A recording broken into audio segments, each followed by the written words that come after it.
नमस्कार, मुद्दे की बात में आपका एक बार फिर से स्वागत है। मैं हूं डॉक्टर प्रतीक श्रीवास्तव और मध्य प्रदेश में जैसे जैसे सियासी गर्माहट बढ़ती जा रही है वैसे वैसे लोकतंत्र की अपरिपक्वता और कमजोरियां भी उजागर होती जा रही हैं।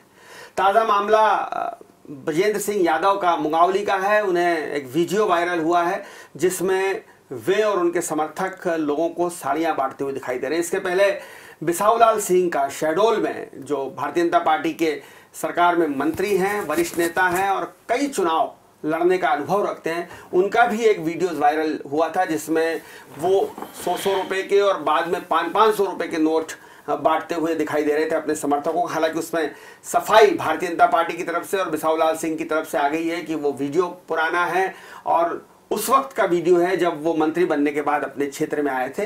लेकिन मुद्दे की बात यह है कि क्या हमारे देश का लोकतंत्र इतना अपरिपक्व है, इतना कमजोर है, इतना बिकाऊ है कि हम चंद रुपयों में, साड़ियों में, कलशों में और शराब की एक बोतल में अपना बेशकीमती वोट बेच देते हैं, गिरवी रख देते हैं और अपने लोकतंत्र को बीमार बना देते हैं। क्या सरकारें शराब बांटकर बनती हैं? क्या लोग कंबल बांटकर, साड़ियाँ बांटकर चुनाव जीतते हैं? और क्या इसी तरह से हम एक सबसे पुराने लोकतंत्र होने का और विश्व के सबसे बड़े लोकतंत्र होने का दावा करते हैं, जो कितना खोखला है, कितना बेईमानी है? इसी मुद्दे पर बात करने के लिए आज हमारे साथ एक पैनल मौजूद है। वरिष्ठ पत्रकार जयश्री पिंगले, जो कई बार इस कार्यक्रम में आ चुकी हैं, जिन्हें आप सुन चुके हैं। जेपी मूलचंदानी, भारतीय जनता पार्टी के प्रवक्ता हैं, और अनुरोध जैन हमारे साथ मौजूद हैं, कांग्रेस के प्रदेश प्रवक्ता। आप तीनों का बहुत स्वागत। और सबसे पहले अनुरोध जी, आपके लिए मेरा सवाल कि बहुत मौका है आपके लिए ये हमला करने का, क्योंकि ये दो जो वीडियो वायरल हुए हैं वो दोनों भारतीय जनता पार्टी के नेताओं के हैं। हालांकि आपके लिए भी ये अच्छा संकेत नहीं है कि ये दोनों नेता ताउम्र कांग्रेस में रहे और अभी 20-25 दिन पहले ये भाजपा में बने हैं, लेकिन ये नोट बांट रहे हैं, साड़ियाँ बांट रहे हैं। प्रतीक जी, आपने बिल्कुल सही कहा है। मौका अच्छा है, लेकिन मैं इसे अच्छे मौके नहीं, इसे एक मैं लोकतंत्र में खतरे की निशानी के रूप में देखता हूं। कांग्रेस का या बीजेपी का सवाल यह नहीं है, सवाल यह है कि आप पैसे देके वोटरों को लुभाने का कार्य कर रहे हैं। और इसको समझने के लिए हमें एक मूल रूप से एक समस्या को समझना पड़ेगा। भारतीय जनता पार्टी के बारे में अगर हम बात करी जाए तो ये आज से नहीं है। 2001 में भारतीय जनता पार्टी के जो राष्ट्रीय प्रेसिडेंट थे बंगारू लक्ष्मण जी, वो भी कैश लेते हुए पकड़े गए थे, 3 से 4 लाख रुपए। नहीं, मैं आ रहा हूं, उसके ऊपर मैं आ रहा हूं। इसके बाद एक कैश फॉर वोट स्कैम हुआ था। पूरी भरी संसद में फग्गन सिंह जी कुलस्ते वोट पैसे लहरा रहे थे और अपने आप को विसल ब्लोअर के रूप में रह रहे थे। इसका एक और उदाहरण मैं दूंगा, जो महत्वपूर्ण और बहुत ही चिंताजनक योग्य बात है कि कर्नाटका में हॉस्खेट में कांग्रेस के जो एमएलए थे, उनको भारतीय जनता पार्टी ने, उन्होंने भारतीय जनता पार्टी ज्वाइन करी, उनके अकाउंट में 183 करोड़ रुपए के 53 ट्रांजैक्शन हुए और उनकी मतलब वेल्थ मल्टीप्लाई हो गई। तो यह जी, अनुरोध जी, आपको बहुत सारे पुरानी घटनाएं याद आ रही हैं, लेकिन वो झारखंड मुक्ति मोर्चा याद नहीं आ रहा है, शिबू सोरेन याद नहीं आ रहे हैं, जिनको नरसिम्हा राव सरकार ने खरीद कर अपनी सरकार बचाई थी। नहीं, मैं यही पे आ रहा था।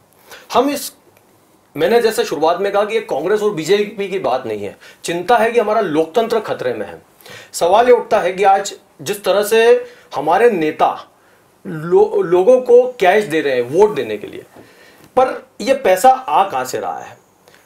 भारतीय जनता पार्टी का अगर हम देखें तो उन्होंने काला धन वापस लाने की बात करी थी। 2017 में अरुण जेटली जी ने, जो कि दिवंगत हो चुके हैं, उन्होंने एक इलेक्शन बॉन्ड का कॉन्सेप्ट लेके आया है, जिसमें जितने भी इलेक्शन के पेमेंट्स होते हैं वो एनोनिमस रहेंगे, आपको पता भी नहीं चलेगा। आप जान के हैरान हो जाएंगे कि देश में सर्वोच्च पार्टियां हैं, एक बीजेपी को एक तरफ रख लीजिए, कांग्रेस को और 7 पार्टियों को एक तरफ रख लीजिए, बीजेपी में 1600 करोड़ रुपए का अननोन सोर्सेस से पैसा इन्फ्यूज हुआ है। इसके सोर्स हमें नहीं मालूम है। तो ये पैसा अल्टीमेटली चाहे वो अननोन सोर्सेस से आ रहा हो और ये सोर्सेस के थ्रू फिर ये विधायकों को खरीदने का मामला हो रहा और फिर ये विधायक जो है अल्टीमेटली अपने आप को वापस से दूसरी पार्टी में जितवाने के लिए पैसा लोगों को बांट रहे हैं। इसमें नया क्या है?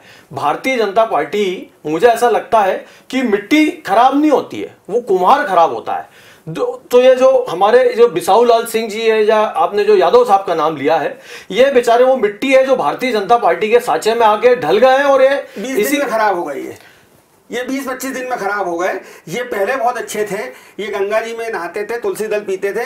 ये जैसे ही भारतीय जनता पार्टी में आए हैं ये खराब हो गए। ये अंदर जिनका कहना, जेबी मूलचंदानी जी आप मुझे बताइए, कह रहे हैं कि काला धन सबसे ज्यादा आपको मिला, सबसे ज्यादा बेनामी चंदा आपको मिला, और ये चंदे से आप सरकारें खरीद कर बनाते हैं, और वो खरीदी हुई सरकार को बचाने के लिए बिसाहू लाल सिंह और ब्रजेंद्र यादव जैसे लोग नोट बांटते हैं। आपका क्या कहना है? ये दो मंत्री हैं, एक तो मंत्री हैं, एक आपके संभावित उम्मीदवार हैं, दल छोड़कर आए हैं आपकी पार्टी में, नोट बांट रहे हैं, साड़ियां बांट रहे हैं। इंदौर में भी जो है वो इस तरह के आरोप लगे हैं कि जो है वो कलश बांटे गए, साड़ियां बांटी गई, तुलसी सिलावट के सावेर में जो चुनाव हो रहे हैं। तो क्या आप लोकतंत्र को खरीदना चाह रही है आपकी पार्टी? देखिए, भारतीय जनता पार्टी जब भी चुनाव लड़ती है केवल और केवल विकास के मुद्दे पर चुनाव लड़ती है, बात नंबर 1। और कांग्रेस के पास मुझे लगता है इस वक्त कहने के लिए कुछ भी नहीं है, इसलिए बिल्कुल देखिए नहीं, बिल्कुल मैं उस बात पे भी आ रहा हूँ। दूसरा, कांग्रेस को हमेशा ये लगता है कि हम अपनी हार की पृष्ठभूमि पहले से निर्धारित कर लेते हैं। इनको ये सब बातें चुनाव के समय क्यों याद आती है, बात नंबर 1। जैसा दूसरी बात आपने बोली, क्या 20 दिन में ये सब हो गया? मुझे ऐसा लगता है कि भारतीय जनता पार्टी की प्रतिक्रिया जिस प्रकार से आ चुकी है, मैं उसका वापस से जिस प्रकार आपने बोला मैं बताना चाहूंगा कि ये सारे वीडियो जो वायरल हो रहे हैं ये सब प्लान होके हो रहे हैं। ये सारे के सारे वीडियो चुनाव आचार संहिता लगने के पूर्व के हैं। अब जिस प्रकार कोई मंदिर में जाता है, वहां पर कुछ सभी करते हैं, आप भी करते होंगे, हम भी करते हैं, एक सेवा का कार्य रहता है जिसमें बहुत सारी बातें होती है, उसका वीडियो बनाना और उसका उपयोग डर्टी पॉलिटिक्स के थ्रू, सोशल मीडिया के थ्रू प्रचारित करना, अपने विकास को प्रचार, क्योंकि विकास तो इन्होंने कुछ किया ही नहीं। इनको एक बार मौका 15 महीने का प्रदेश की जनता ने दिया था, परंतु प्रदेश की जनता के साथ इन्होंने धोखा किया। जितने वादे इन्होंने करे, क्या ये नोट क्यों बांटना? नहीं, मैं आपको फिर वही बोल रहा हूं, यदि नोट की बात है तो ये वीडियो कब का है, इसकी जांच होना चाहिए। और ये चुनाव के समय क्यों आया है, ये भी एक प्रश्न का विषय है। देखिए, दूसरी बात ये है कि आप किस मुद्दों पे चुनाव लड़ना चाहते हैं, इसको क्लियर कर लीजिए। कल रात को एक वीडियो जीतू पटवारी जी का वायरल हुआ, उसमें वो स्पष्ट रूप से जितनी भी बात वहां पे लोगों को कह रहे हैं वो सारी की सारी इसी प्रकार की है कि किस प्रकार का होगा मामला। एक वीडियो आपको ध्यान होगा 2018 विधानसभा चुनाव में वायरल हुआ था माननीय कमलनाथ जी का, जिसमें जातिवादक कुछ एक विशेष समुदाय को लेके उन्होंने कुछ वीडियो वायरल किया था। बाद में ये बात सिद्ध हो गई थी कि ये वीडियो उनके द्वारा ही ये वीडियो ही उनके द्वारा ही जो है जारी हुआ था। तो चुनाव के समय इनके वीडियो वायरल क्यों होते हैं, पहले क्यों नहीं होते? तो मुझे लगता है कि ये जनता को गुमराह करने का काम कांग्रेस करती है। झूठ बोलो, जोर से बोलो, चिल्ला के बोलो, डर्टी पॉलिटिक्स करो। परंतु मैं हमारे एक साथी को, कांग्रेस के मित्र को, जैन साहब को बताना चाहता हूं, जनता समझदार है। जिसको नोट मिले ही नहीं है आप वीडियो दिखा दो, वो बोलेगी हमें मिले ही नहीं है। जिस प्रकार आपने जोर से बोला हमने वादे पूरे करे, किसान को 2 लाख रुपए का कर्जा माफ करा, किसान सामने है भैया, वो बोल रहा है मुझे कोई पैसे नहीं मिले। जो यथार्थ है उसको स्वीकार करो। आप कब तक गुमान करते रहोगे? आप कब तक? मैं आपको चैलेंज के साथ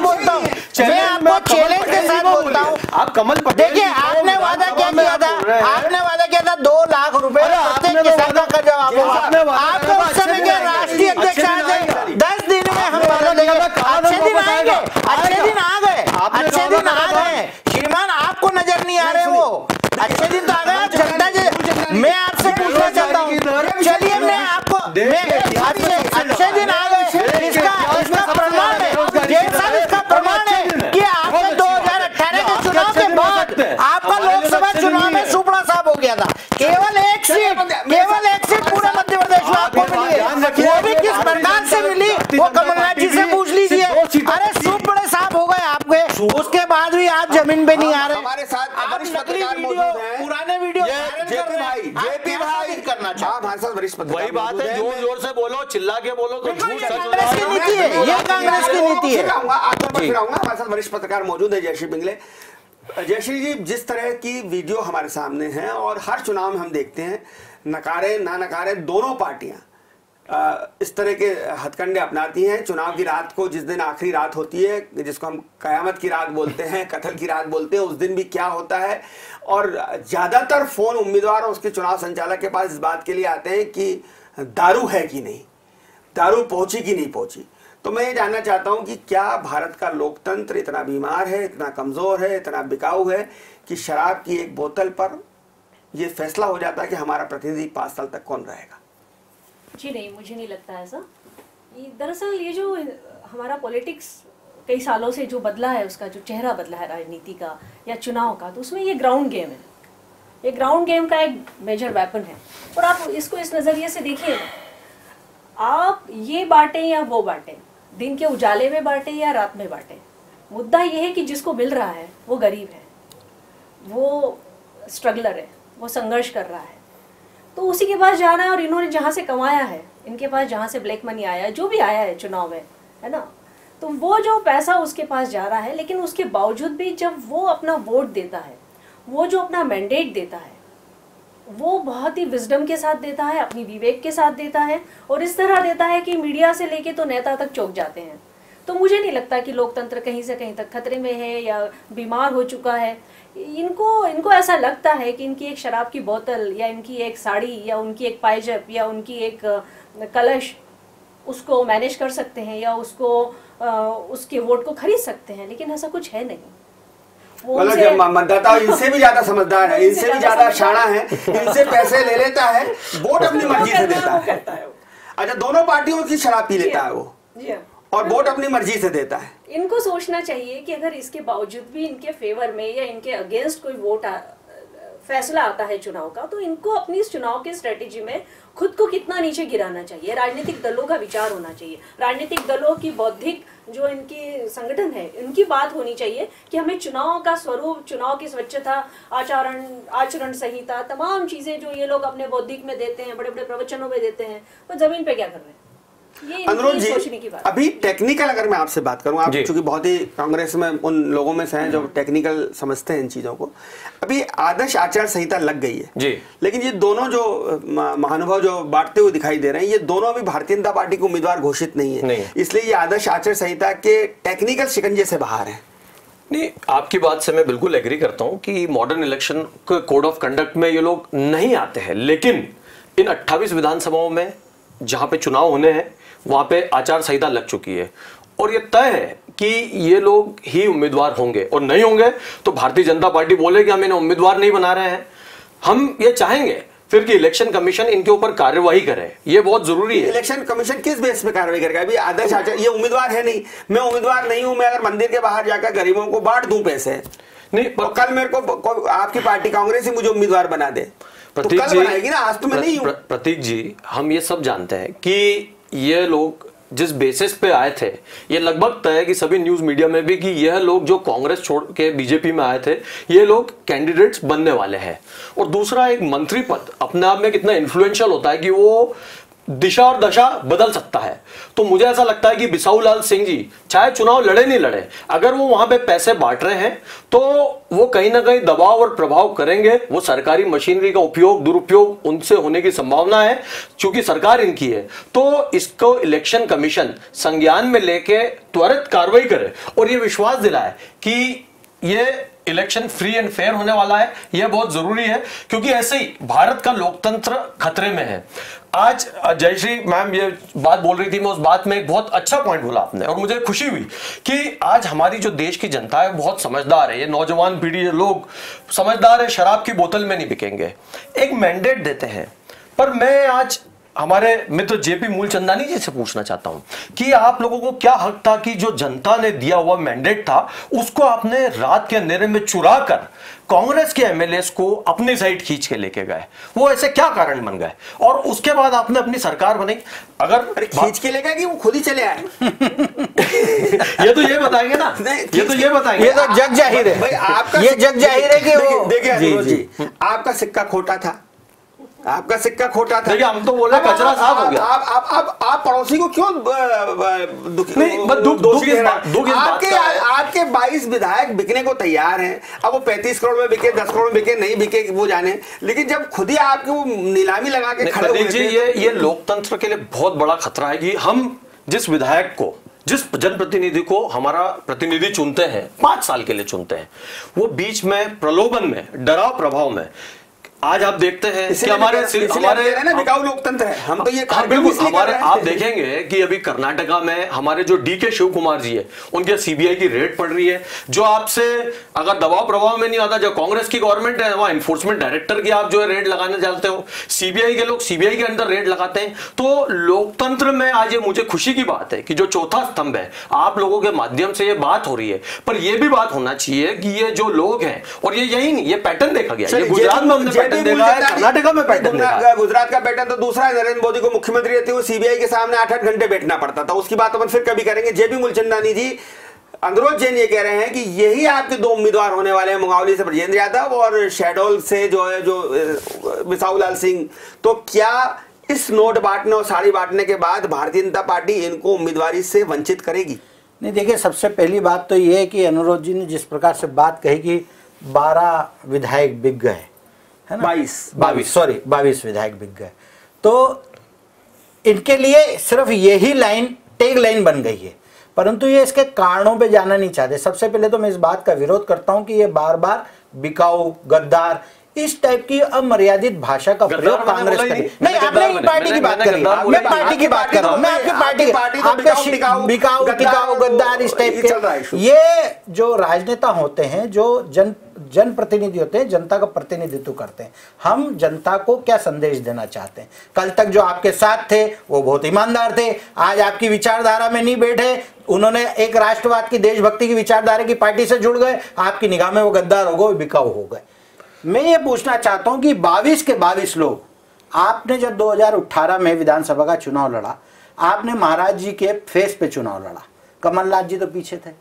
उसके बाद आपने जो वचन पत्र दिए, आपके राष्ट्रीय उस समय के अध्यक्ष राहुल गांधी ने बोला अगर 2 लाख रुपए किसान कर्जा माफी नहीं होगी तो मैं 10 दिन में मुख्यमंत्री बदल दूंगा, 9, 8, 7, पूरा नाटक नौटंकी इनकी चली।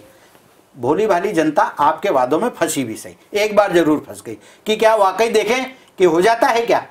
पर जब उन्होंने ये देखा कि जैसे ही आपकी सरकार बनी तो तबादला उद्योग चालू हो गया, एक अधिकारी, मैं आपके विषय पे आ जाऊंगा, इसका समापन आपके विषय पे ही, परंतु क्या होता है जब जनता को ये समझ में आता है कि हमारे तो कुछ काम नहीं हो रहे, केवल तबादला उद्योग, केवल भ्रष्टाचार, युवाओं से जो बात करी आपने, तो बुजुर्गों की तीर्थ दर्शन योजना बंद कर दी आपने, महिलाओं को 51,000 रुपए जो बात करी थी वो बंद कर दी, सारी जनहितैषी योजना बंद हो गई इनकी सरकार में।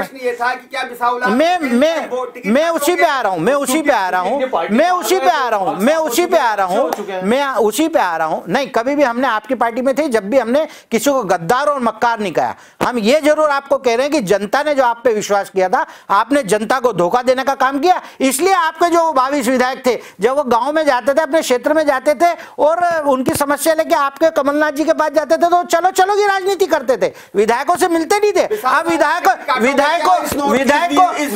के पीछे घूम रहे हैं। अब जब नहीं, मैं बिल्कुल इस बात को मैं बिल्कुल स्वीकार करने को तैयार नहीं हूं कि ये वीडियो भी के हैं। मैंने आपको पहले भी कहा है कि ये वीडियो, बनाए गए वीडियो पुराने वीडियो हैं जो चुनाव में इनको फायदा करने के लिए इनके द्वारा ही जारी की गए। ये डर्टी पॉलिटिक्स होती है कांग्रेस की, ये हमेशा से करते आई है, ये हमेशा से करते हैं। ये मैं इसे पूछना चाहता हूं कि 2 गाड़ी इनके कल पकड़ी गई थी। मेरी बात सुनिए आप, यही रायसेन और उज्जैन में। मैं आप चुनाव आचार संहिता की बात कर रहे हैं, आप कर रहे हैं। 2 गाड़ी उसमें प्रचार सामग्री निकली है, उसमें कार्रवाई हुई है। मेरे को आप ये बता दीजिए कि आपकी गाड़ी थी कि नहीं थी, आपकी गाड़ी थी कि नहीं थी, आपकी गाड़ी थी नहीं। अनुराग जी, आपकी गाड़ी पकड़ी गई कि नहीं, आपकी गाड़ी पकड़ी गई कि नहीं। आप धनबल और बाहुबल में चुनाव लड़ना चाहते हैं, कार्रवाई हुई, कांग्रेस फेवर में फैसला दिया ना। मेरी बात तो सुनिए, दुख इस बात का है कि मुख्यमंत्री अनुराग जी गाड़ी आपसे पकड़ी गई कि नहीं, आचार संहिता का उल्लंघन हुआ कि नहीं। नहीं आप 600 गाड़ी लगे तो बताइए ना, आप शिकायत कीजिए, संज्ञान में ले लिया, संज्ञान में लिया। तो यही तो मेरा वही मतलब है कि लोकतंत्र में केवल आप डर्टी पॉलिटिक्स करके पुराने वीडियो चला के वोट लेने की कोशिश मत कीजिए। आपके पास चुनाव आयोग है, जिला निर्वाचन अधिकारी है, वो कार्रवाई करेंगे जो अपेक्षा कर देंगे अच्छी कार्रवाई और न्यायपूर्वक कार्रवाई। जयश्री जी से हम बात कर ले। जयश्री जी, ये दोनों की आप लगातार बहस सुन रही हैं और दोनों आप देखिए विषय से कहीं ना कहीं बार बार कमलनाथ और सिंधिया जी पर आ रहे हैं। मेरा विषय ये नहीं है, मैं तो आपसे फिर ये कहना चाहता हूं कि जिस तरह की डर्टी पॉलिटिक्स हो रही है या जिस तरह की सत्ता का दुरुपयोग हो रहा है, शासन प्रशासन का उपयोग हो रहा है, 600 गाड़ी वाला मामला हो या दोनों तरह की बातें हो, तो क्या सरकार जिसकी रहेगी वो लोकतंत्र को और वो चुनाव को प्रभावित करता है, किस हद तक करता है? आपने पूरे देश के चुनाव कवर किए हैं। सरकारें जब रहती हैं, सरकार जब बाई इलेक्शंस होते हैं, तो इन बाई इलेक्शन में सरकार किस तरह से प्रभावित करती है, चाहे वो ट्रांसफर्स करके, डीएम एसएसपी अपने नियुक्त करके, या पूरी मशीनरी को किस तरह से इन्फ्लुएंस कर पाती है? देखिए, अभी तक हमने जितने भी चुनाव देखे या जो एक्सपीरियंस किया उसके अकॉर्डिंगली तो हमेशा लगता है कि जब भी बाई इलेक्शंस होते हैं, उपचुनाव होते हैं, तो जो विपक्षी है दल है उसको बहुत अलग किस्म की चुनाव को देखना पड़ता है। पहला कंटेस्टेंट जो होता है वो पार्टी नहीं होती है, उसकी फाइट जो होती है 2 या 3 तरफा होती है। उसको सबसे पहले तो शासन एक पार्टी हो जाता है, उससे भिड़ना पड़ता है।